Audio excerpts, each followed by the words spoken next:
오늘은 이예빈 성도께서 은혜라는 찬양곡으로 하나님께 영광을 올려드리도록 하겠습니다.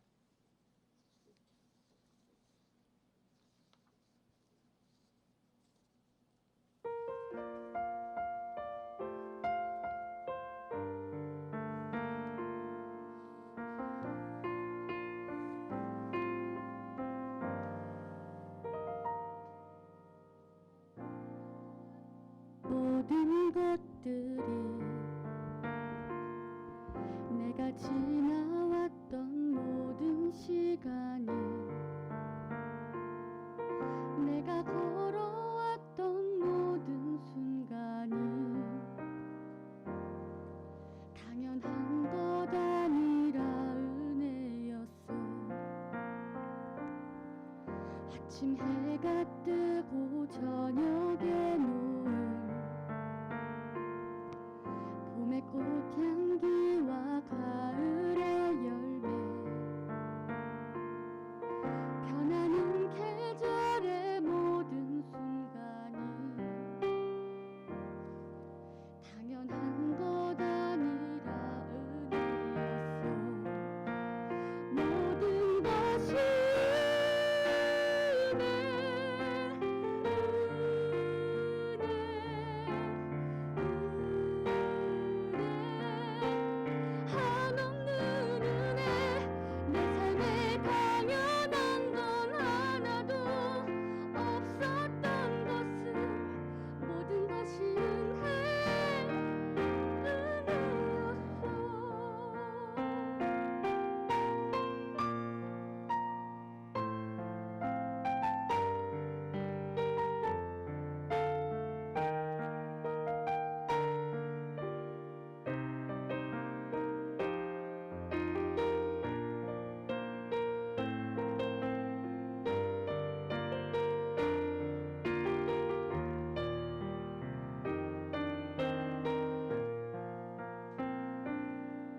내가 이 땅에 태어나 사는 것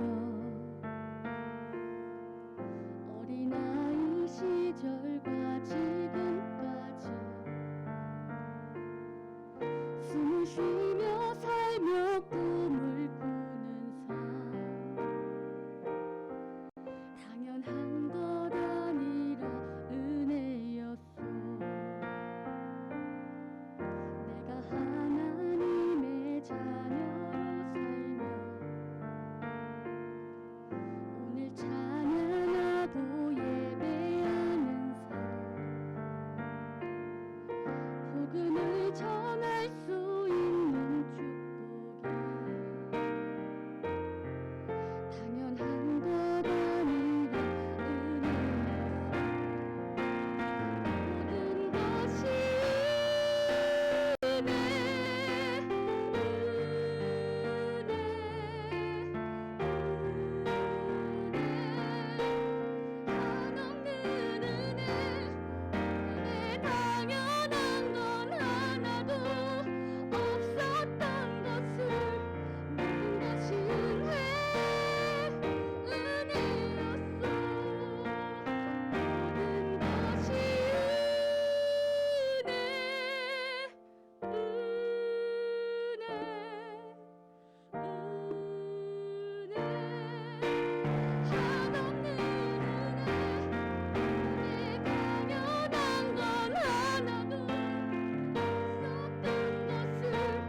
모든 것이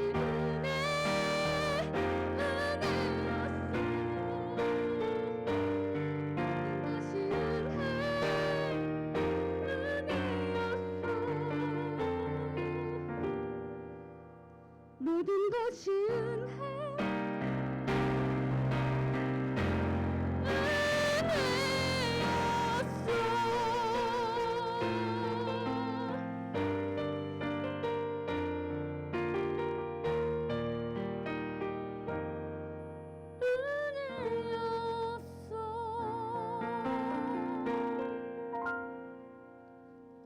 아멘.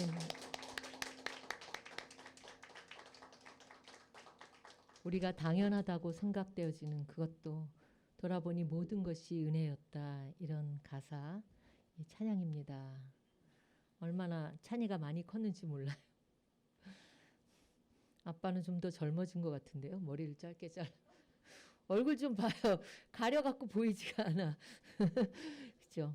오늘 제목, 오늘 말씀은요. 마가복음 4장 26절에서 32절까지의 말씀. 네, 씨앗 속의 비밀이라는 그런 제목으로 함께 말씀으로 은혜를 나누려고 합니다.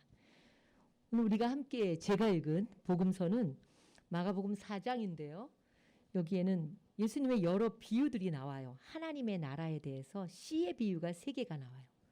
밭에다 씨를 뿌리는 비유, 등불, 중간에 등불의 비유가 잠깐 나오고, 그 다음에는 오늘 우리가 함께 은혜를 나눌 자라나는 씨의 비유, 그 다음에 겨자씨 비유, 이렇게 4가지의 비유가 나옵니다.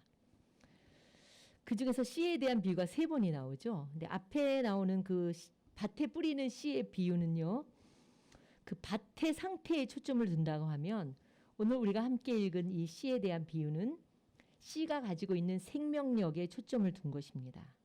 그래서 오늘은 그 씨에 대한 비유를 통해 여러분이 하나님 나라의 비밀의 말씀을 깨닫고 그리고 하나님이 주시는 지혜를 받기를 원합니다.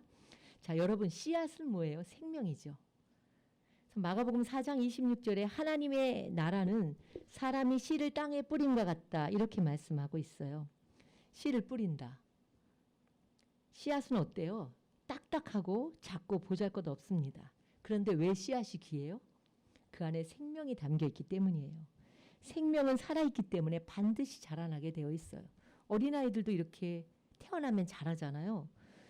또 우리가 작은 포도씨도 보면 아주 작지만 그 포도씨 안에는 보이지 않지만 그것이 자라서 포도 열매가 맺히는 거죠.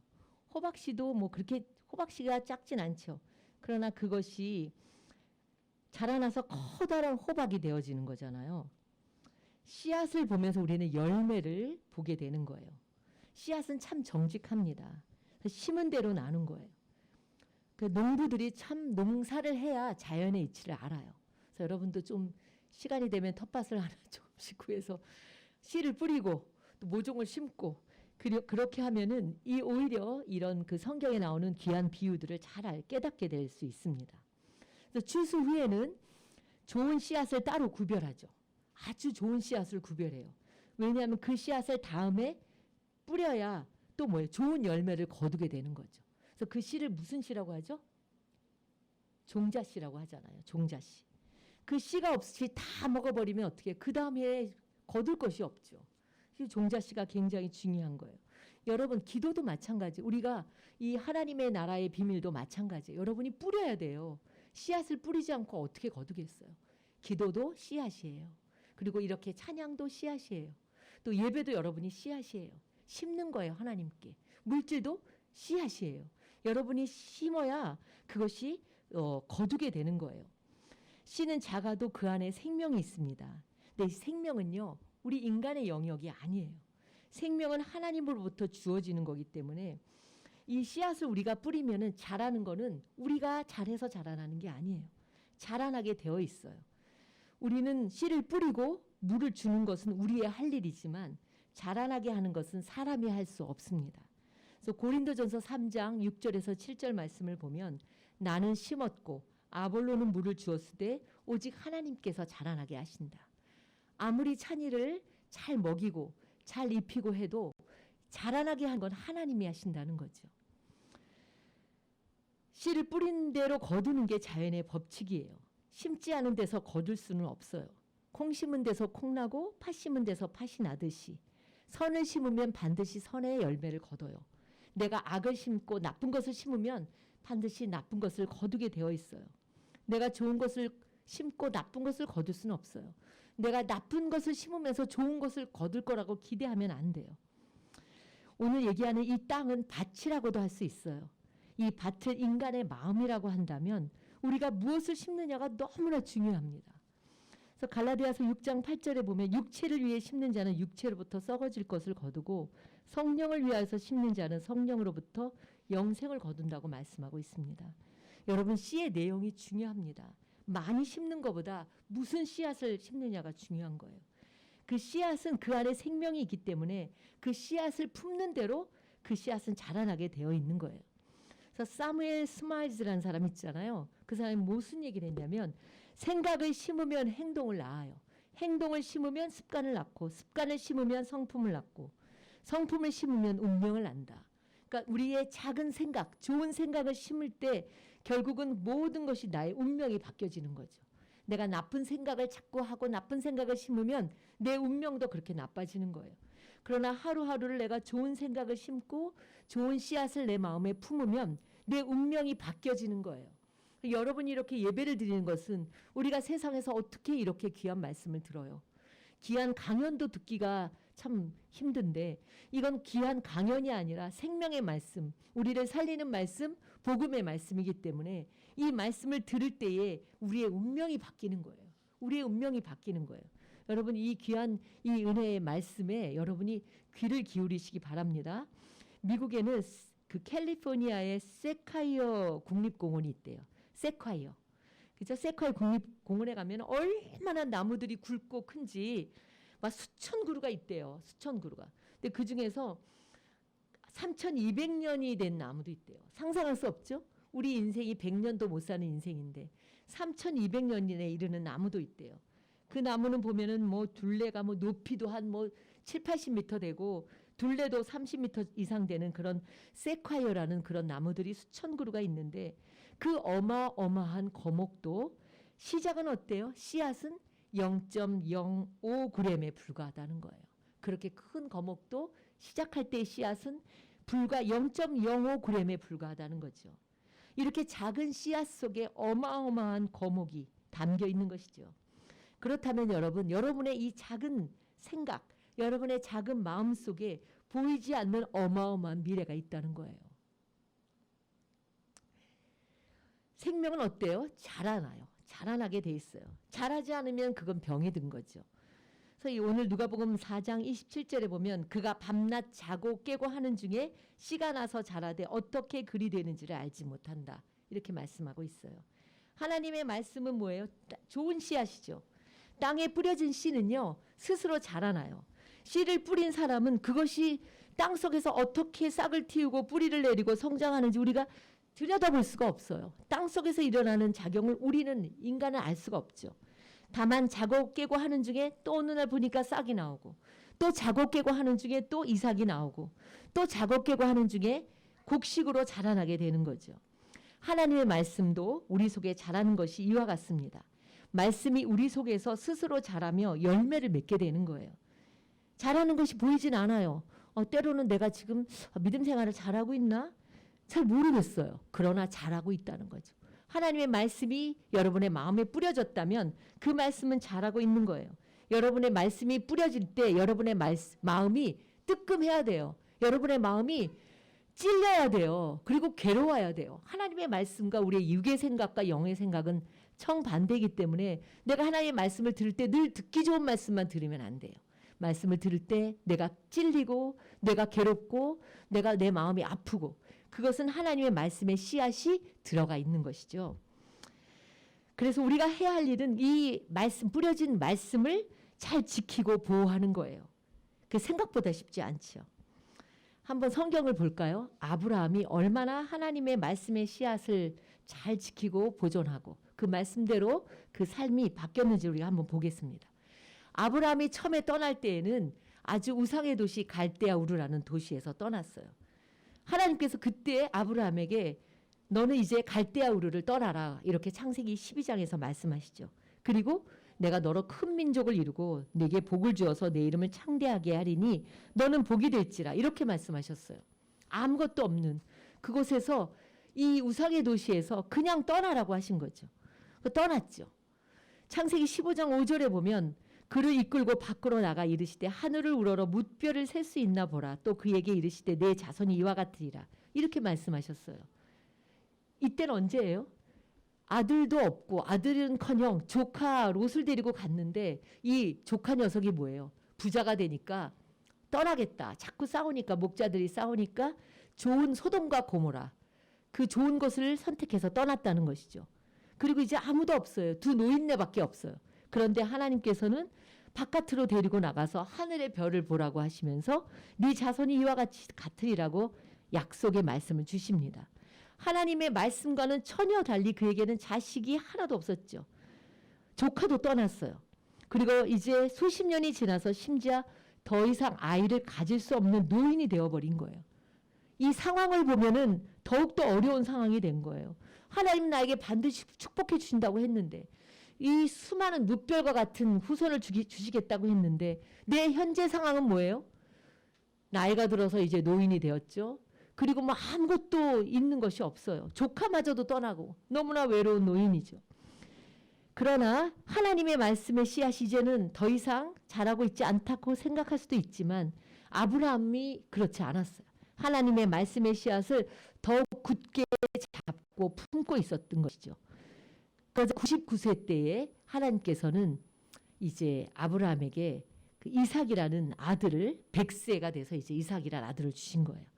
로마서 4장 19절에서 21절에 이렇게 바울은 이야기합니다. 그가 100세가 되어 자기 몸에 죽은 것 같음과 사라의 태에 죽은 것 같음을 알고도 믿음이 약하여지지 아니하고, 믿음이 없어 하나님의 약속을 의심하지 않고, 믿음이 견고하여져서 하나님께 영광을 돌리며 약속하신 것을 또한 능히 이루실지를 확신했다는 거예요. 그래서 믿음의 조상인 거죠. 여러분, 하나님의 약속의 말씀을 여러분에게 뿌려주세요. 그러나 그것이 금방 그 씨앗이 열매를 맺나요? 오랜 인고의 세월을 통해서 환경은 더 어려워지는 것 같고, 환경에서는 하나님의 약속이 하나도 보이지 않고 이루어지지 않는 것 같으나, 그 단계를 거쳐서 인고의 세월을 거쳐서 열매를 맺게 하신다는 거예요. 여러분, 우리는 그래서 좋은 씨앗을 심어야 돼요. 좋은 씨앗을. 언제나 좋은 씨앗을 받아야 돼요. 말씀도 씨앗이잖아요. 믿음이 자란다는 것은 하나님의 약속의 말씀을 끝까지 신뢰하고 나가는 거예요. 그것을 품고 확신하고 나가는 거예요. 환경은 전혀 반대일 수도 있어요. 사라도 나이가 들어서 할머니가 되었죠. 임신이 불가능했어요. 아브라함도 거의 99세, 100살까지 할아버지가 되었죠. 약속의 말씀의 씨앗을 계속 품고 있었어요. 그러나 하나님께서 때가 되니 열매를 맺게 하신 것이죠. 100세에 드디어 이삭을 하나님께서 낳게 하셨어요. 여러분, 무엇보다도 농부는요, 좋은 씨앗을 분별하여 뿌리는 게 중요해요. 씨앗도 좋은 씨앗이 있고 나쁜 씨앗이 있는 거예요. 우리는 뿌리기 전에 어떤 씨앗을 뿌리는가를 신중하게 선택해야 합니다. 그래서 우리가 이렇게 그 종묘사를 가면은 씨앗을 고르잖아요. 그리고 또 뭐도 골라요? 씨 말고 뭐죠? 예? 예? 모종도 고르잖아요. 아무거나 그냥 주세요. 그리고 가져가지 않죠. 씨앗은 물론 보이지 않지만 저는 어느 정도냐면 씨가 이렇게 보이죠. 이렇게 씨 봉투에 보이잖아요. 그럼 그거를 보는 거죠. 씨가 좋은가 안 좋은가 그렇게 고르잖아요. 그렇게 고르는 거예요. 우리가 신중하게 선택해야 돼요. 씨앗은 그 사람이 마음에 품는 생각이라고 할 수 있습니다. 사람이 무슨 생각을 품느냐에 따라 삶이 달라지게 되는 거예요. 그래서 우리가 좋은 생각의 씨앗을 언제나 품어야 합니다. 근데 가장 좋은 생각은 뭐예요? 가장 좋은 생각, 내 생각인가요? 내 생각은 가장 좋고 남의 생각은 가장 나쁜가요?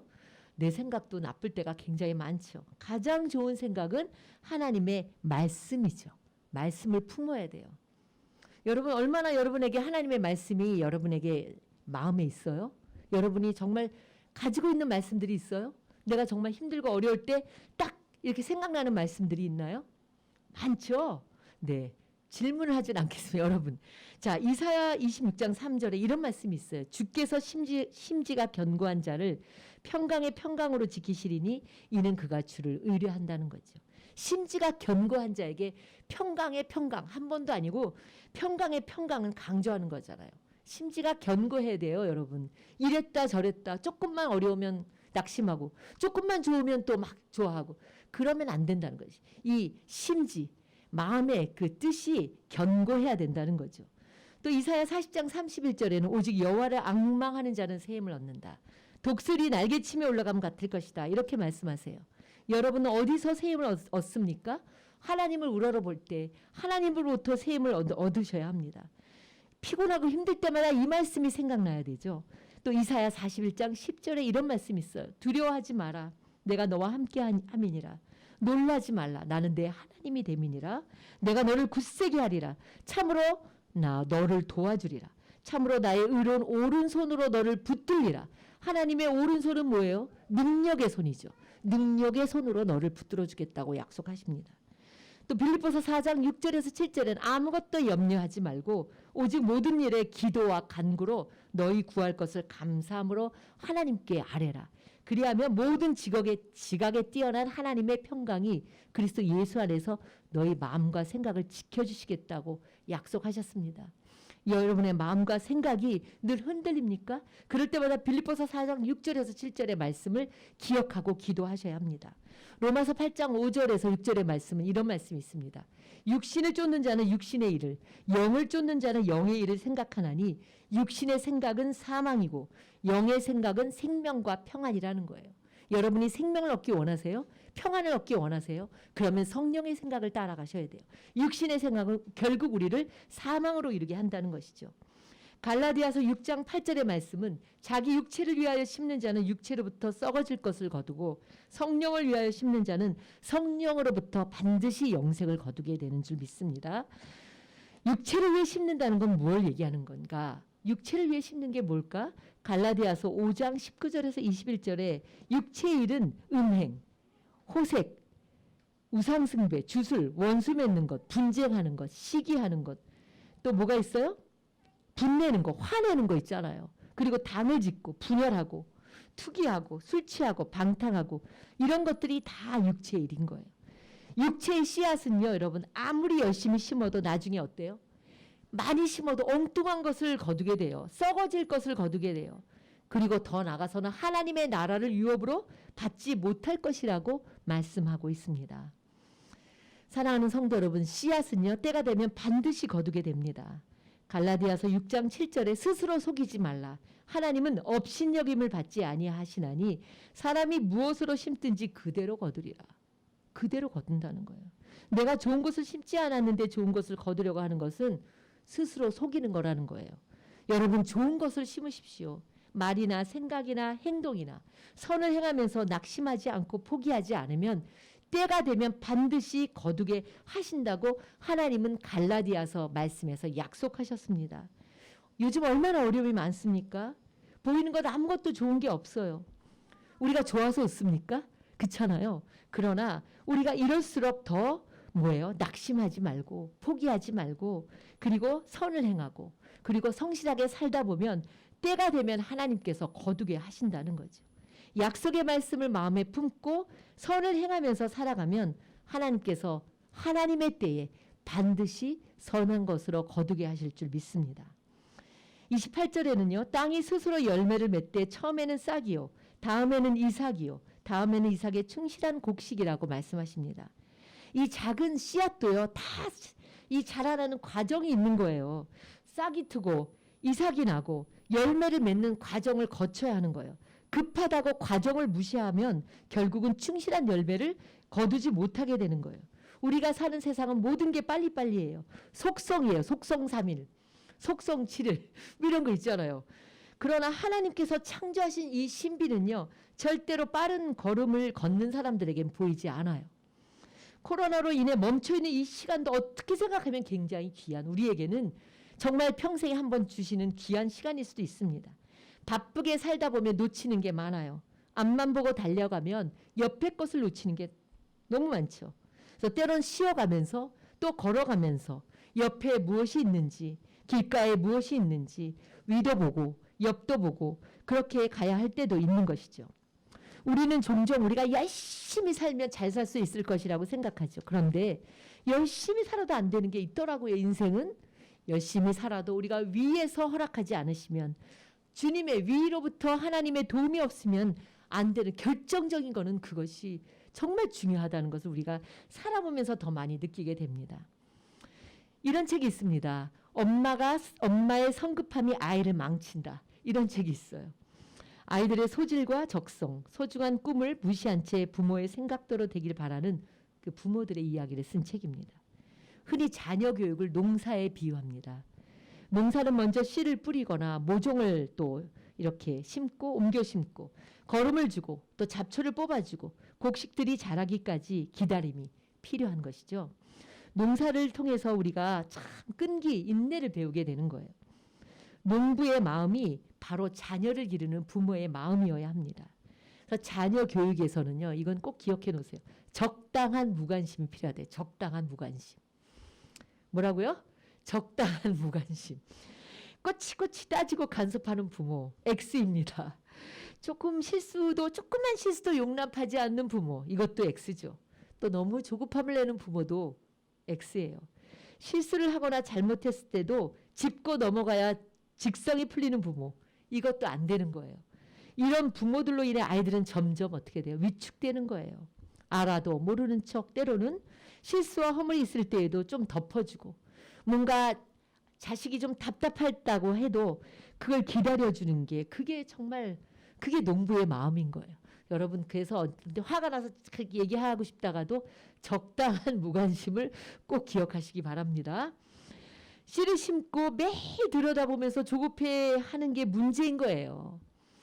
인위적으로 자라게 하고 그러다 보니 편법을 쓰게 되고 조작을 하게 되고 결국 부작용을 낳게 되는 것이죠. 그래서 유전자 변형 작물 있잖아요. GMO라고. 빨리 크게 하고 뭔가 아주 금방 뭔가 큰 열매를 거두게 하려고 하는 유전자 변형 작물 GMO, 그것이 우리의 몸에 얼마나 해로움을 주고 그것을 쓰여 있는 것을 잘 보고 살아 막 이런 얘기들 하잖아요. 결국은 우리가 모든 것이 이렇게 인위적으로 조작을 하다 보면 부작용을 낳게 되는 것이죠. 이런 이야기가 있습니다. 이 사례인데요. 30살 먹은 아들을 둔 엄마의 이야기입니다. 아들이 고등학교를 졸업할 때까지도 이 엄마가 똑똑한 엄마인가 봐요. 숙제를 다 봐줬어요. 그러니까 아들이 의과대학에 진학을 했어요. 졸업 논문을 쓸 때는 엄마가 일일이 교정을 봐줬고 그래서 박사과정까지도 수월하게 마쳤어요. 아들이 박사학위를 받는 날 어머니는 너무 이제 감격을 했죠. 그런데 청천벽력 같은 소리를 듣게 되는 거예요. 아들의 이름이 박사학위의 취득자 이 명단에 없는 거예요. 얼마나 기가 막히겠어요. 알고 보니까 아들은 4학기까지만 학교를 다닌 거예요. 의과대학에 들어가서 4학기를 다녔는지 대학원을 들어가서 4학기를 했는지 모르겠지만 4학기만 다니고 학업을 중단한 거예요. 무려 8년 동안 부모를 속인 것이죠. 어머니는 참다 못해 이제 아들을 데리고 병원을 찾아온 거예요. 어머니와 달리 아들의 이야기를 들어봤어요. 아들의 얘기가 너무 다른 거죠. 기가 막힌 거죠. 어머니는 아들이 만족스럽지 못한 성적을 받아오면 발작을 하고 분노한 거예요. 아들의 성적을 지나치게 꼼꼼하게 점검하고 아들이 다른 학생보다 뒤처지는 것을 자신의 패배로 여긴 거예요. 그 결과 아들은 시험을 보는 중에도 일시적으로 의식을 상실하는 이른바 블랙아웃 증상까지도 겪게 된 거죠. 아들은 이렇게 말했습니다. 처음에는 그냥 자신이 없고 짜증이 났는데 나중에는 내가 아무것도 할 수 없었어요. 하기 싫은 것은 무조건 회피하게 됐어요. 어머니를 속여보기도 했지만 우리 어머니의 완벽주의는 어떻게 내가 할 수가 없었어요. 이렇게 고백을 했습니다. 완벽주의를 추구하던 어머니에게서 자란 아들의 모습을 보니 안타깝기 그지가 없는 것이죠. 보통 우리는 부모들이 이렇게 생각해요. 내가 정말 자식을 무조건 사랑한다. 무조건적인 사랑을 내가 한다. 내가 너 때문에 희생하는 거야. 내가 정말 너 얼마나 사랑하는지 아니? 너 때문에 내가 이렇게 사는 거야. 내가 너 때문에 이렇게 고생하는 거야. 이렇게 무조건적으로 사랑한다고들 말합니다. 그러나 그것은 아주 착각입니다. 부모의 착각이에요. 무조건적인 사랑은요, 부모가 하는 게 아니라 사실은 자식이 부모인 우리에게 보내는 사랑이라는 거예요. 오히려 커가면서 부모로부터 조건적인 사랑을 배우게 된다는 거예요. 이게 제가 한 말이 아니에요. 정신과 의사인 아직도 가야 할 길을 쓴 스카펙 그 박사의 말인 거예요. 여러분 착각하지 마세요. 내가 자식을 무조건적으로 사랑한다? 절대 아니에요. 이기적인 사랑일 때도 더 많다는 거죠. 내가 자식 때문에 희생한다? 절대 아니에요. 오히려 자식이 우리를 사랑할 때 오히려 그 무조건적인 사랑은 자식이 부모에게 보내는 사랑이라는 거죠. 어렸을 때 부모들의 그 성숙하지 못한 행동으로 아이들이 받는 상처와 고통이 어떻게 어른이 되어서까지 이어지는지에 대해서 그 스카펙이란 사람이 책에서 얼마나 보여주는지 알 수 없어요. 그래서 이걸 세대 전이라고도 얘기하죠.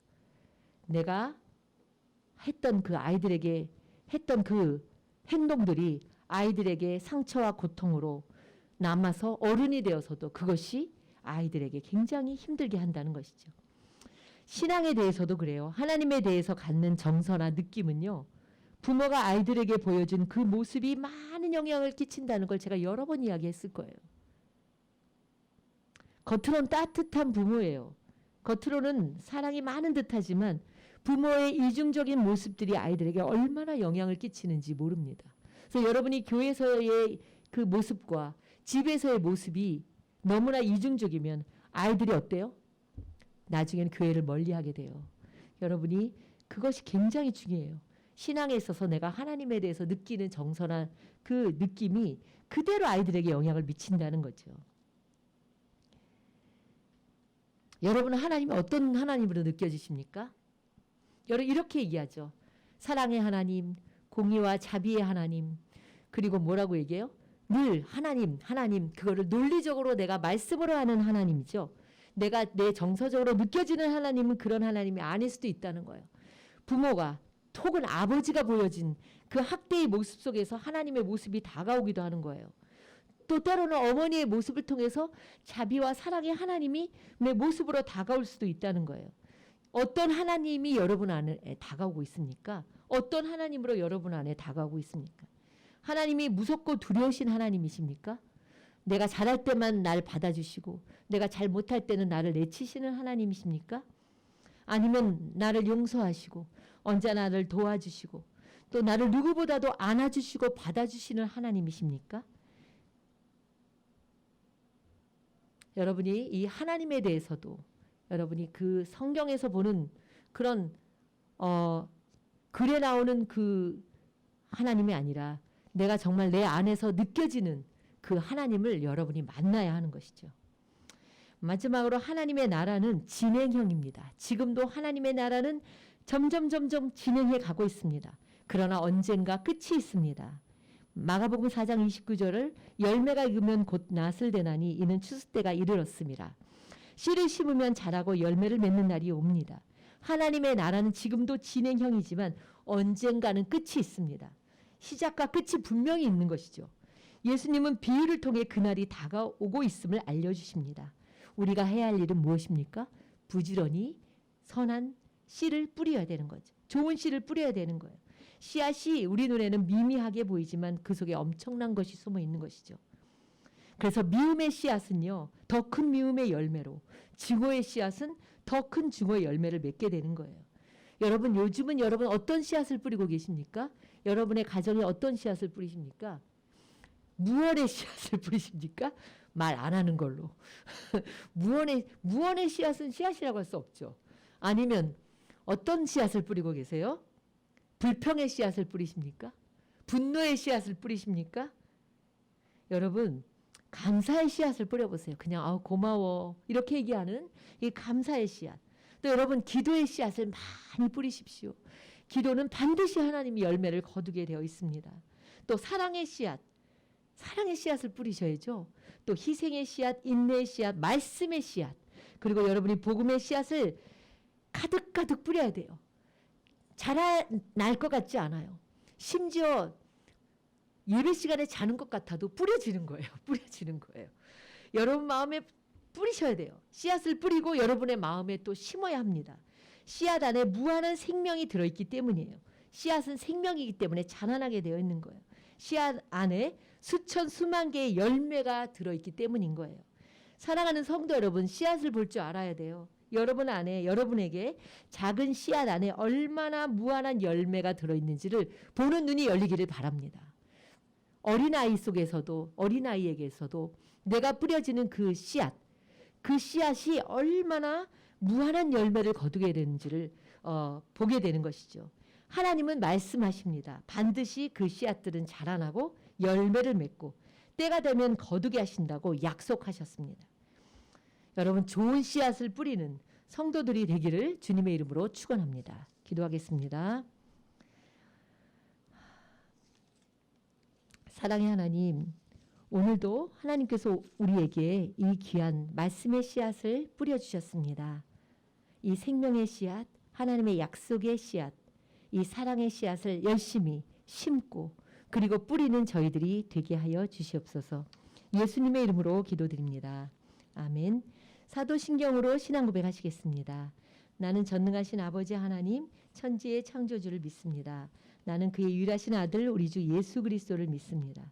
그는 성령으로 잉태되어 동정녀 마리아에게서 나시고 본디오 빌라도에게 고난을 받아 십자가에 못 박혀 죽으시고 장사된 지 사흘 만에 죽은 자 가운데서 다시 살아나셨으며 하늘에 오르시어 전능하신 아버지 하나님 우편에 앉아 계시다가 거기로부터 살아있는 자와 죽은 자를 심판하러 오십니다. 나는 성령을 믿으며 거룩한 공교회와 성도의 교제와 죄를 용서받는 것과 몸의 부활과 영생을 믿습니다. 아멘.